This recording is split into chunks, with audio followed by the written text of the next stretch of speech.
Wish I would have known. Hi, and thank you for joining the Wish I Would Have Known podcast, or as we like to call it, WIWHK. I'm your host, Troy Vera.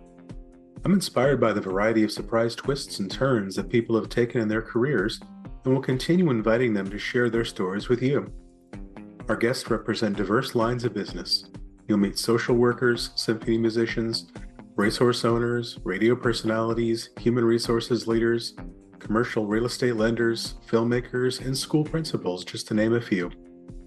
Join us and hear what has worked for them and what might just spark a fire in you. This podcast, as always, is going to be a conversation between friends and peers, nothing too crazy or fancy. We'll be sharing life's experiences in the interest of helping you grow and succeed in your current or even a new career field. Today's guest is AJ Bolino, and they're joining us today to talk about their career journey in commercial real estate lending. Let's get to know AJ a little bit better. I have a pretty interesting career, and one that I sort of Forrest Gumped my way into, for lack of a better term. I have been involved in finance of commercial real estate for upwards of 25 years and have found it to be among the more rewarding career paths out there. Something that's definitely fun, obviously pretty lucrative. It requires a great bit of time, effort, and energy, but I can state with complete confidence it's something that I absolutely love. And you'll note in the About Me section has pretty much been about what I do. And the fun part about what I do is that this isn't a job where you can put a mask on and be your work persona and then hang your work persona up when you get home. This is a job where you've got to be who you are, your true, authentic self. So I found over the course of my career, when I first got into it, that I wanted to be like X or Y or Z individual that I'd seen was immeasurably successful, and tried very much to emulate them, and found that that didn't work really well. Clients tend to reward authenticity in my business, and they can tell when you're snowing them. As a result, who I am is what you see here, very much a what you see is what you get kind of guy. Outside of what it is that I do, I am a former United States Marine, although technically you never really stop being a Marine. You just sort of stop showing up for formation when you hang them up. Well, thank you for your service, by the way. That was great. I know you served very proudly, and that's wonderful. Yeah, it was an absolute blast. And, other than that, I am a full-time 7-day-a-week gym rat and occasional sports watcher. Absolutely in love with my local sports teams. My kid is a football coach, so I watch every game he coaches. I'm going to watch every game he's played. And my darling sweetheart has 3 little ones, and I make it to every single sporting event of theirs that I can as well. Man, that's crazy. Busy working in your chosen field and being supportive dad and grandpa. And I know I'm speaking for myself. When I was younger, it was really hard to find that support. You're really showing up and you're giving them the groundwork of what it's like to be a professional and present this morning. I mean, that literally just described my childhood. It was one of those things where you can make honor roll, principals list for sporting events. Obviously, I went into high school, and then later on when I got into martial arts and would go fight at tournaments, football, wrestling, taekwondo, later kung fu, kickboxing. Parents just weren't there. So it was one of those things that I envied when I was a squealer. I'd look up into the crowd and every other kid had a cheering section. And I was just like, woohoo, okay, none for me. So when I began going to my kids' events, I resolved that he would not have to guess where I was.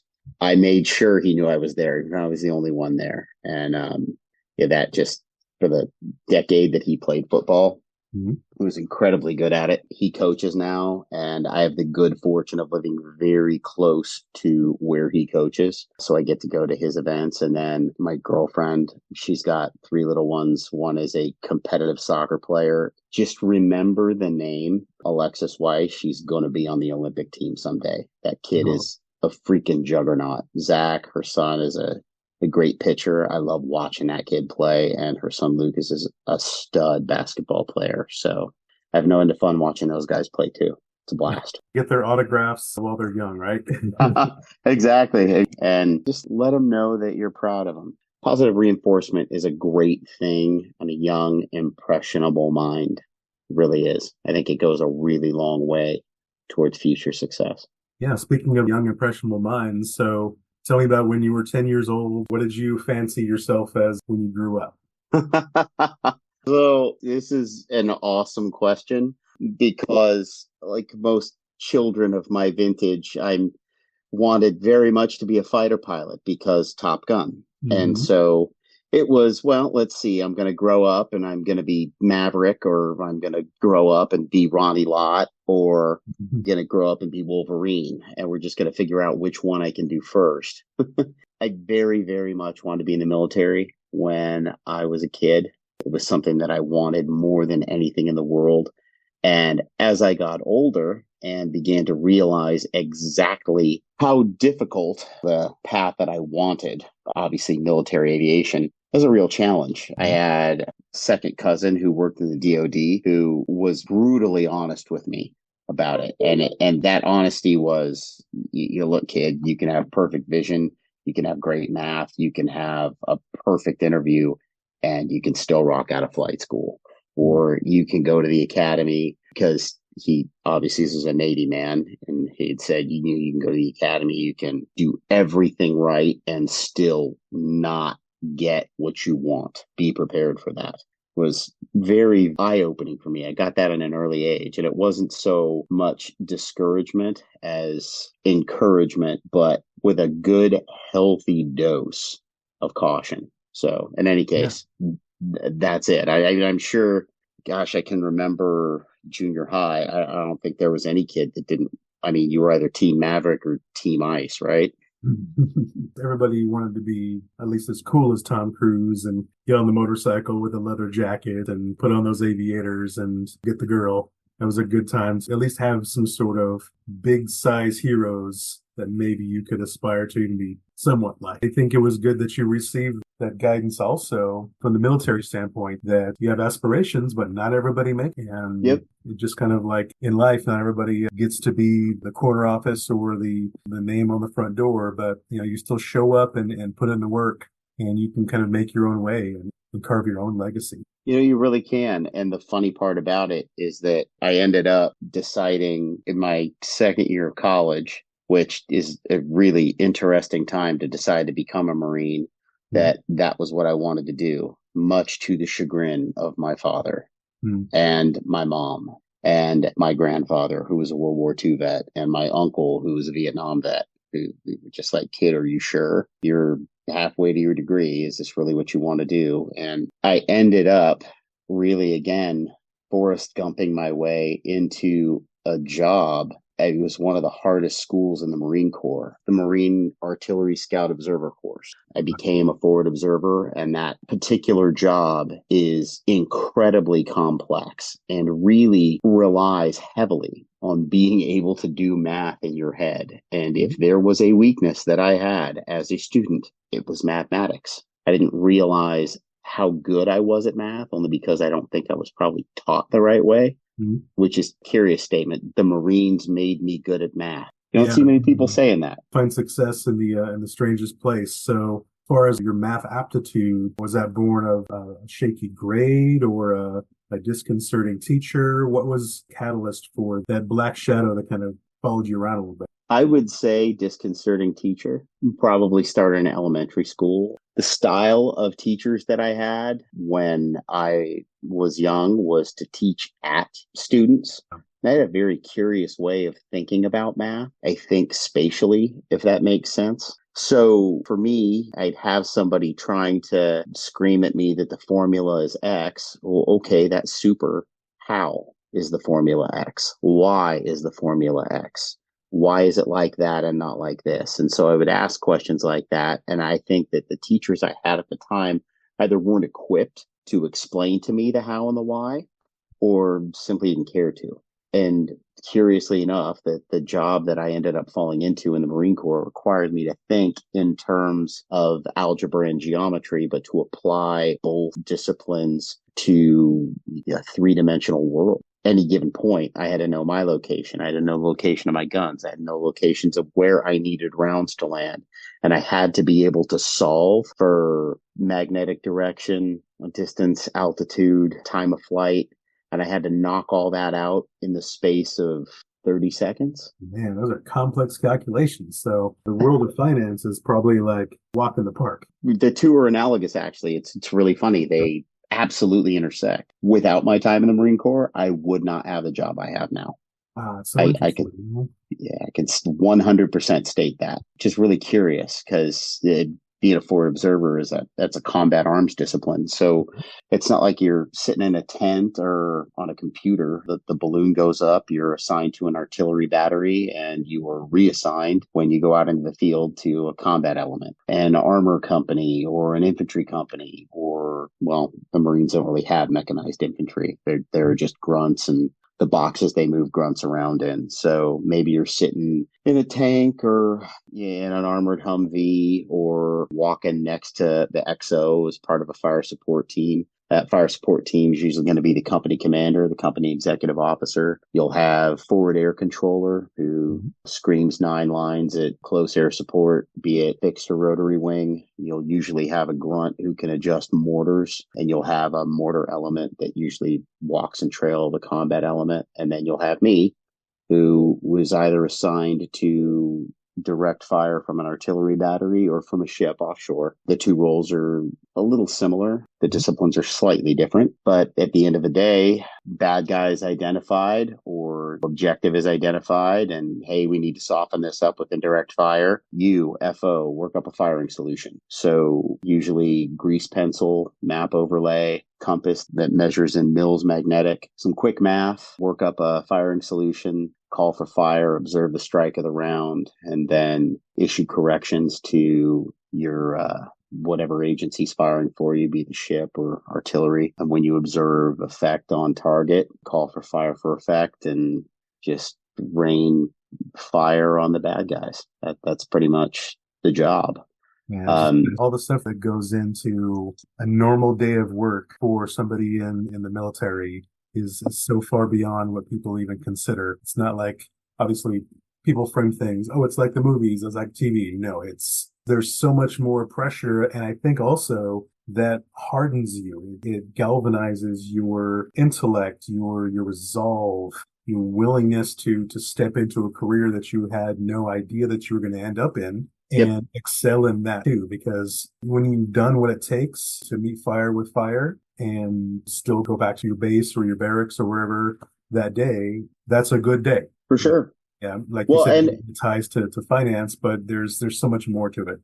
Well, there really is. And so a couple of distinctions I want to make is that I served from 91 to 99. And I do not want to give the mistaken impression that I deployed. I did not. My job was training a lot. So lots of Fort Hood, lots of Fort Bliss, lots of 29 Palms, lots of Camp Pendleton, lots of San Clemente Island, lots of wearing my dress blues, but that's pretty much it. 91 to 99, and then I had a degree and I was out. So did not deploy. But the other thing that I wanted to touch on here, it kind of illustrates a really great point. You talk about what the movies are like. There's an idea that people have. Many of them formulated it after seeing the movie Full Metal Jacket, where Marines are a certain way and your senior officers or your NCOs, the enlisted men over you, or everybody's yelling and screaming and everyone's really mean. And it's actually not like that at all. It is completely unlike that. In the real world of the military and in my situation, everybody's incredibly calm. There isn't a lot of yelling. There is not a lot of screaming. There is some very, very blunt feedback if you drop the ball, but you don't get thrashed and do push-ups until you puke or anything like that. Even in school, in your schools where, when I went to the Scout Observer course, I was taught by 2 staff NCOs, one a master sergeant, the other a gunnery sergeant. In my experience, communication is thorough, detailed, direct, not always kind, but usually not delivered in a Full Metal Jacket kind of way, for lack of a better term. And oddly enough, instruction in the Marine Corps, I found it superior to what it is that I got when I was in school. They didn't teach at me. They taught me to do things. And there is a delta between the two. They're far more interested in ensuring that what it is that I learned, I could apply right away to great effect. Mhm. And it was incredibly effective for me because the switch for me as it pertains to math flipped when I was being spoken to by just the visual here of Gunnery Sergeant Highsmith. He built like a bad guy from a Rocky movie, had a voice that sounded like 2-grit sandpaper, Mhm. and was very colorfully instructing me on how I completely dropped the ball. Insert whatever expletives you'd like, but in a very calm, composed fashion. And I got out of Fort Sill and Masoc with an understanding of thinking algebraically that I didn't get in all of my time at school. Fascinating. Absolutely fascinating. Yeah, and you find that more rewarding and you kind of etch that onto your mind instead of the math teacher who gave you disparaging comments or Ah, somebody uh, like you just like trying to kick the legs up from underneath you.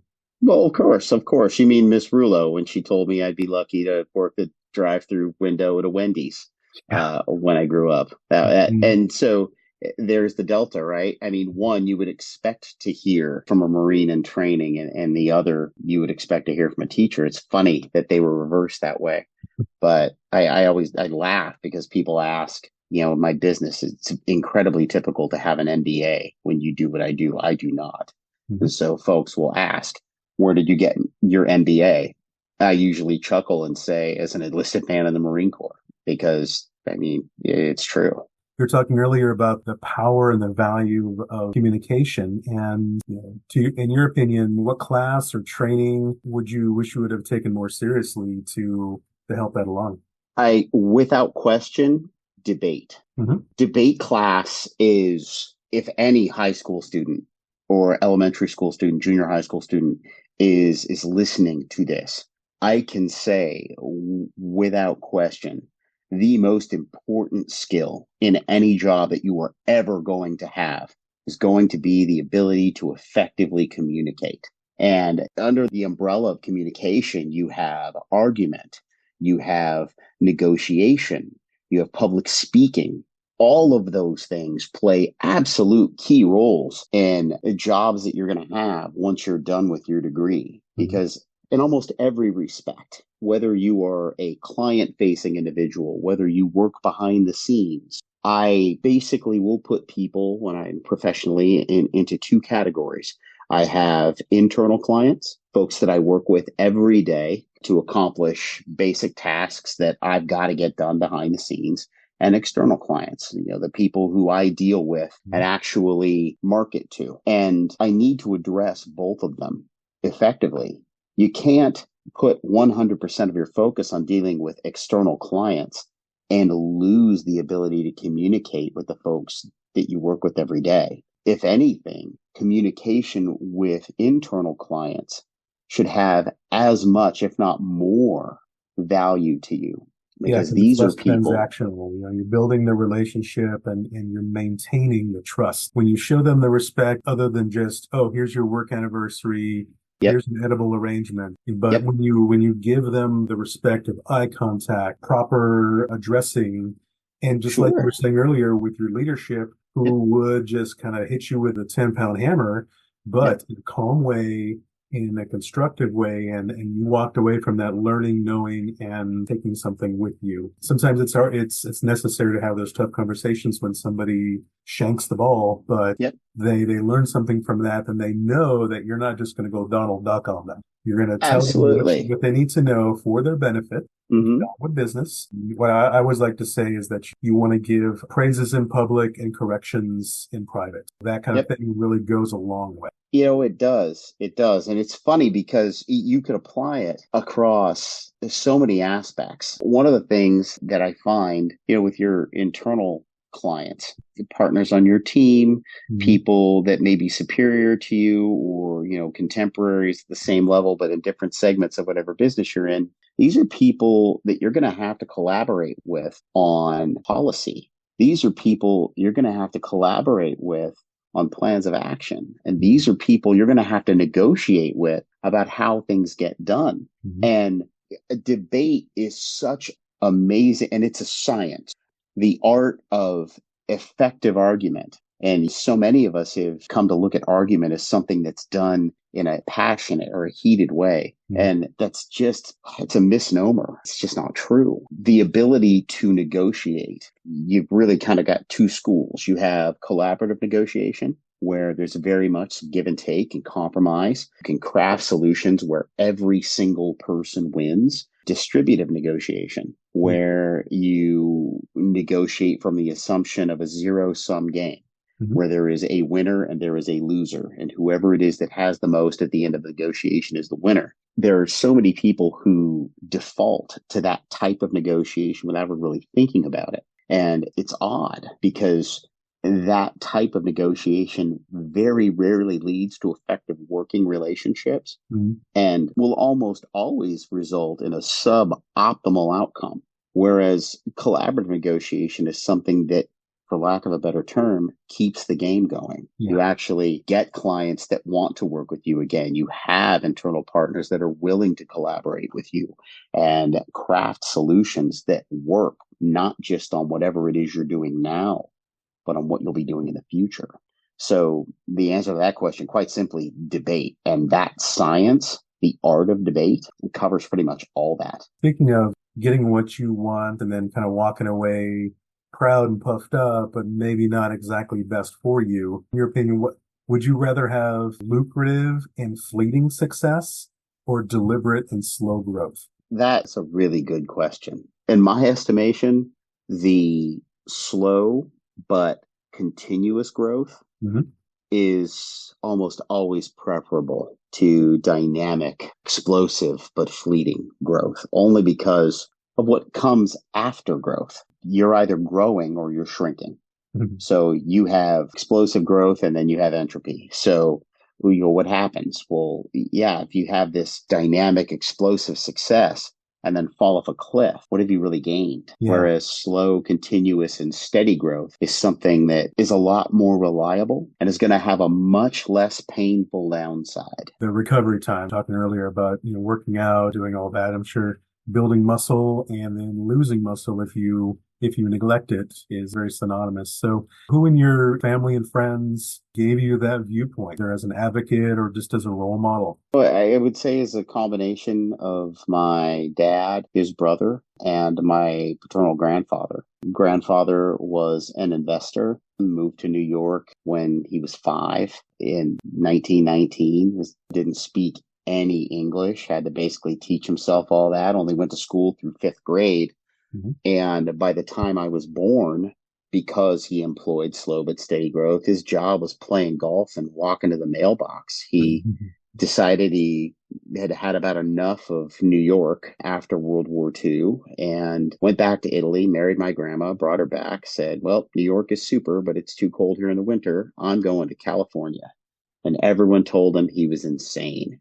And he moved to this dinky little farm town called San Jose. And bought some. I've heard of that. Yeah. They have like a hockey team now, I think, and Silicon Valley or something. I don't know. Yeah, some computers. He bought some dirt off of road that was then called County Road G4, which became Bascom Avenue.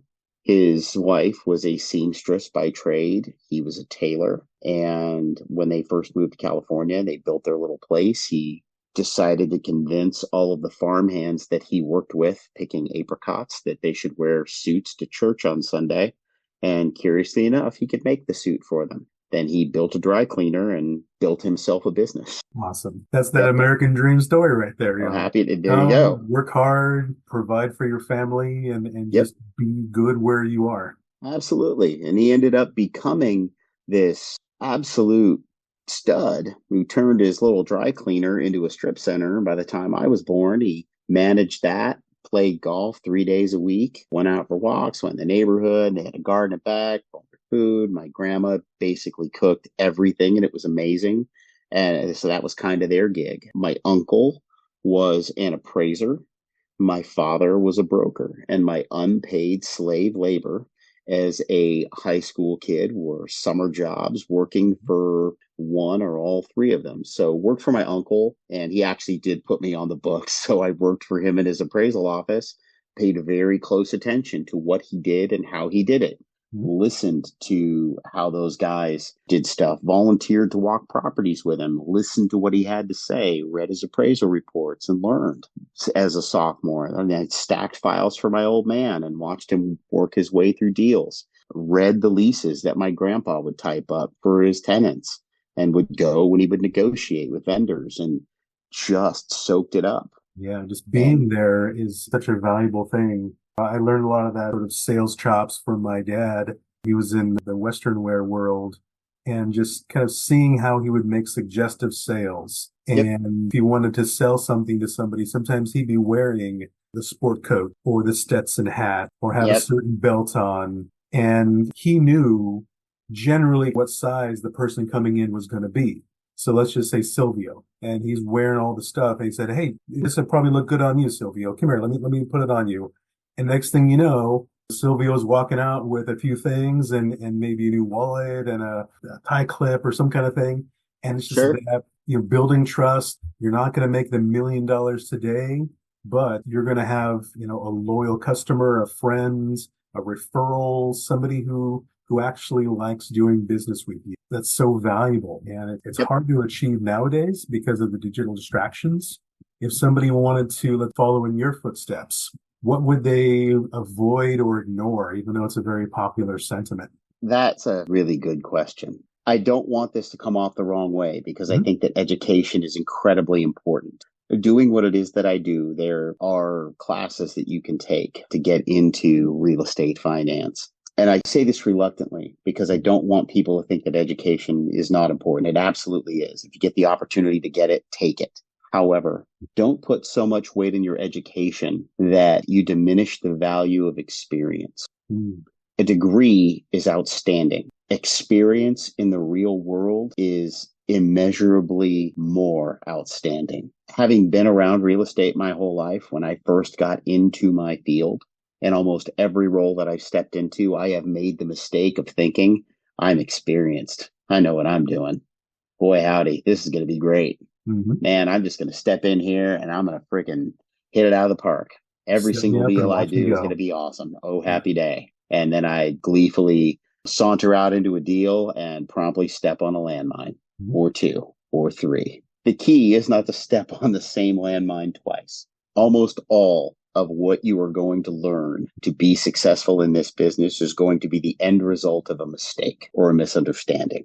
Learn from your failures. 100% learn from your failures, and don't walk into the business thinking that you know everything, even if you are degreed. Yeah, a lot of people they think that they're on their first day, they're going to get that corner office and they're going to get the parking space. They're going to get to talk in front of the team and be the big bull in the yard. But you have to put in your time and shovel a lot of crap to have a good garden. Well, and also work your way through transactions. I started in this business as a broker and ended up becoming a lender. And I went from a very small brokerage shop where I had a relatively large influence to a national lender. My first lending job was with a Fortune 2 company. Well, they don't exist anymore. It was GE Capital. This is before 2008 when everything disintegrated. I walked into a shop that was doing more volume than I could even begin to imagine. And I walked in there with a pretty full ego.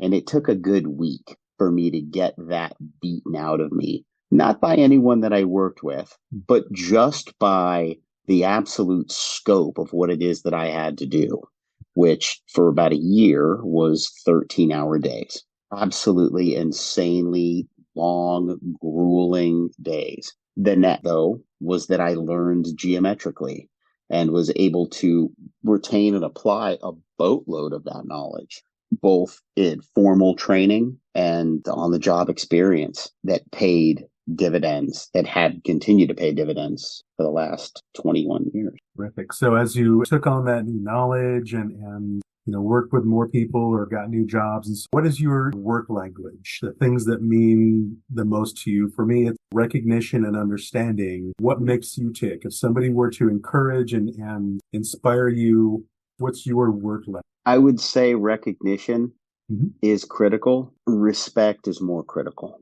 Okay. I am a big fan of being recognized for grinding. I like that. However, I find that respect for my process, for my time, for what it is that I do goes a very, very long way. You could almost link respect with understanding. It's very difficult to respect people that you don't understand. And it's kind of drives me. I try to reflect that on the folks that I work with. And so I very much have become a how and why guy. Okay. So with the people that I work with, I drill down. I want to know what they do, how they do it, why they do it the way they do, so that I can appreciate what they're going through. If you don't understand, if you ever find yourself working with someone who appears to be taking a long time to get back to you or answering a question that you have, if you don't understand what they do with their time, sometimes you'll find yourself thinking, my God, what are they doing? Why can't they just answer my question? Mhm. And when you find out what they do and the scope of what it is that they have to accomplish outside of just dealing with you, it will 100% temper your response and elevate the level of respect you have for them. Some people, they have a lot going on outside of the front door of work. And on the other side, some people take advantage of that and shovel a bunch of work on you. But if you get stuff done, file a report, close a deal, as long as they give you at least a pat on the back and say, you know what, thanks for coming through for me. I really appreciate it. If they don't, it takes enough times for them to Yep. burn you that you just finally say, you know what, with all due respect, I'm not going to be able to work on this deal for you. Maybe Jefferson will or whoever else. But Bingo. you find that opportunity to kindly say thanks, but no thanks. If Yep. our big boss comes down and says, Bolino, you're on this. Yes, Yep. sir. By the way, sir. And you don't make a big stink about it because then that Of course. tarnishes your reputation as a doer, as somebody who pushes something across the finish line. Yep. Quality work, not just slapdash get it done, but feel good about the end result. Yeah, I get actually just one thing I would say, the Mhm. slapdash, get it done. I have a visceral reaction to the slapdash getting it done only because the Marines beat detail into me. Yeah. And I don't think that detail ever went away. So as a result, I am that guy who lives my life by a schedule, Mhm. which is set by alarms on my phone every day, much to the chagrin of my darling sweetheart. So when it comes time to close the ledger for the last time, what do you see yourself doing fulfillment wise after you retire? It's funny because I've actually thought about that a lot. I don't know that I will retire. Curiously enough, I love what I do. I love solving problems. I mean, for lack of a better comparison, my job is a giant math word problem.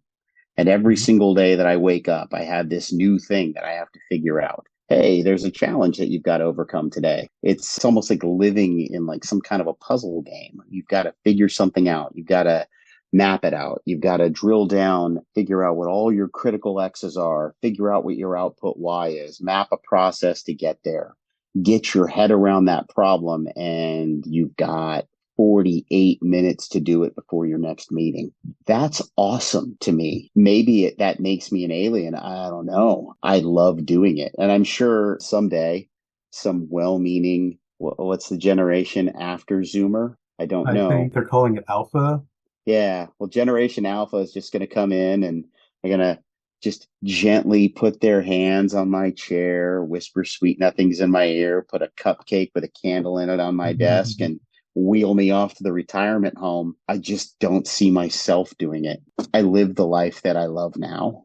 I work out all the time. I don't know if you follow my Facebook posts or not, but I see the ocean every day. Oh, totally. I mean, Uh, it's yeah. a very enviable early morning routine that, you work on yourself, you enjoy your surroundings. And I think that tends to calm you and give you some Yep. foundation instead of Yep. wake up with 10 minutes to go, slam a rock star, speed into work or get on the train or whatever. and then rush. And then there you are with a heart attack and, chain smoking and treating yourself so poorly that when you finally do get a chance to retire, you're wore out and broken. Absolutely. So, I mean, for lack of a better term, I love what I do now. I wake up every day doing what I love to do, and it's fun. So is there a framed quote somewhere in your house or something on a coffee cup or t-shirt that really resonates with you? It's funny. I've got one from my high school wrestling coach, not Coach Fahey, who I remember fondly from junior high, but a coach named Matt Green from Willow Glen High School. And his quote is amazing. The quote is, "If it don't hurt, it ain't working." And he basically would walk up to us in the weight room when we were following the football team for lift, and he just would walk up, and if it did not look like you were hurting, he would politely remind you, "If it don't hurt, it ain't working." The idea there and the end message that he communicated to me before I graduated was, "Kid, get comfortable being uncomfortable. That's the only way you're going to grow. It's the only way you're going to get stronger, the only way you're going to improve." Oh, that's so great. You were talking earlier about Facebook. Of course, we're connected as longtime friends, but if somebody from a professional standpoint wanted to get in touch with you for mentorship or just say, "Hey, you know what? I'm in school right now and I heard this podcast and what you said about, let's say, the military or, family connections really resonated with me." Is there a way that somebody can connect with you? Absolutely. You can reach me on my LinkedIn, AJ Bolino. I am not difficult to find. The name is unique. Awesome. Yeah, we'll make sure to put a link in the description. And I think once all is said and done, we've got so many things that we've heard from you and learned from you. And I knew you really well over the years. And even to this day, I'm still learning new things. And that's the value of friends who care enough to listen. And that's what this whole podcast series is all about. And I know that a lot of people are going to take something away from this, that even if they're not in the commercial real estate finance business, they're nuggets of truth that can be applied to anybody in their profession. So I want to, thank AJ Bolino again for his time with us. We'll provide some links in the description. I just want to say thank you again for all of your kindness, your time, and just being an open book with us today. Many thanks for the invite. It was my pleasure. All right. I will talk to you again real soon. Bye. This has been Troy Vera from the WIWHK podcast. Join us again, and we appreciate your time. Wish I would have known.